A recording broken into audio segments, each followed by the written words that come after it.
fait tellement longtemps que j'ai pas pris la caméra, mais je la prends un matin où je suis en train de faire mon petit healthy boy. J'ai pris un bol et j'ai mis de l'avoine, pas beaucoup. Je suis en train d'essayer de compter un peu, enfin pas forcément mes calories, mais d'essayer de me rendre compte et de conscientiser ce dont j'ai réellement besoin. Donc 70 g d'avoine, quelques carrés de chocolat noir, mais très peu, une banane, du lait cru pasteurisé, j'adore juste son goût. Et je fais confiance aux trucs bio qui sont faits de façon à préserver non seulement le bien-être animal, mais en plus à nous préserver.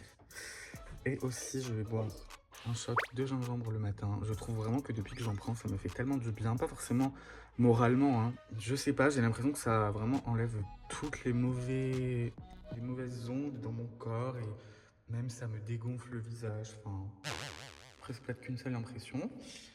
Et sinon, j'ai aussi acheté, vous savez, c'est le sérum qui fait fureur sur TikTok de chez Aromazone. Mais c'est pour la bonne santé du cheveu.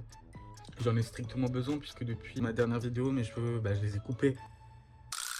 J'ai eu ma chirurgie, donc j'en ai pas forcément pris soin comme il fallait tout le temps. D'ailleurs, en parlant de chirurgie, est-ce que vous voyez une différence ou pas? On est le 17 février aujourd'hui, donc peut-être que cette vidéo, elle va être publiée en, je sais pas, juin. Non, parce que je suis vraiment pas du tout régulier, et je m'en excuse d'ailleurs, parce que je voulais vraiment l'être au début. Je me suis rendu compte qu'avec les cours, c'était juste pas possible, c'était trop prenant. Même si justement, c'était une sorte d'échappatoire pour moi, c'est ce que je me disais, mais enfin, en fait, ça me stressait de faire autre chose que de faire ce qu'il fallait. Même si pour moi, réussir académiquement, ce n'est absolument pas seulement les notes, donc bon.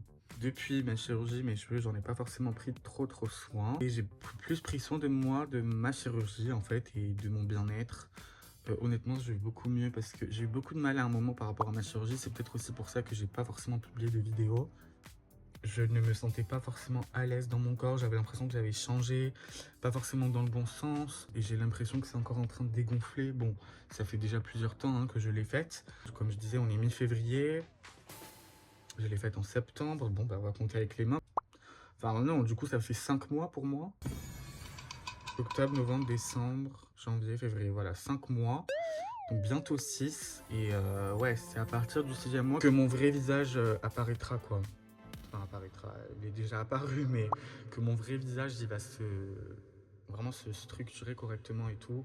Des fois quand je touche encore ici, il y a des zones qui sont assez sensibles et ça se voit qu'il faut encore de la cicatrisation. J'ai d'ailleurs demandé à mon chirurgien de me faire une ordonnance pour aller voir une kiné de la mâchoire.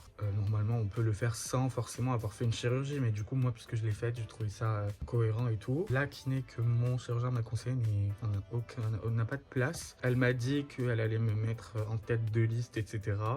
Je me suis cru un peu en mode star et tout, mais en fait, ça fait quelques semaines que j'attends et en fait, j'essaie de faire mes massages moi-même. Enfin, là, c'est le S2. Aujourd'hui, pile poil, ça fait un mois que j'ai fini mes partiels. Le 17 janvier, c'était le jour, je crois que c'était un vendredi. Le mois dernier, j'avais fini, donc un peu nostalgique. J'ai toujours pas tous mes résultats, mais j'espère juste que ça va aller. Le S2 a déjà commencé depuis presque un mois aussi. En fait, j'ai pas eu forcément de vacances entre les partiels du S1 et le début du semestre 2, ce qui n'est pas forcément plus mal, mais bon, après, ça met directement dans le bain. J'ai un contrôle mercredi.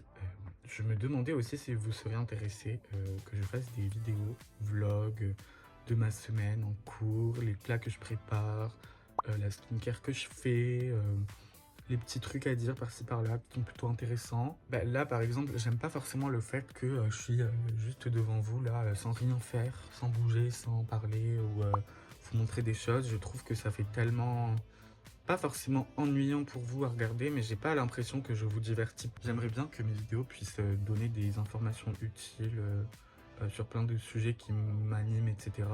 Mais aussi être un peu une safe place, pouvoir parler avec vous, etc. Des choses comme ça. Les gens regarderont s'ils aiment et s'ils n'aiment pas, ils ne regarderont pas. Petit débat sur la Saint-Valentin. Alors je trouve que... Enfin en fait je ne sais même pas qui l'a créé, qui est Valentin, enfin... On s'est compris, genre je ne sais pas d'où ça vient, je ne connais pas l'origine de cette fête. Mais je trouve que c'est devenu tellement commercial que ça perd son aura un peu... Enfin, la philosophie de cette fête à la base. Moi, pour moi, la Saint-Valentin, c'est pas qu'un jour dans l'année, c'est tous les jours. Mais j'avais vu quelque chose récemment, on m'en avait parlé. En gros, c'est une personne âgée qui était donc mariée à une autre personne âgée.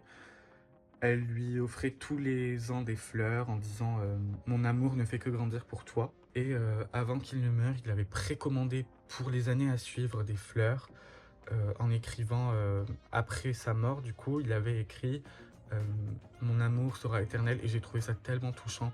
Je trouve vraiment que, en fait, la Saint-Valentin, c'est plus dans ce genre de signification-là.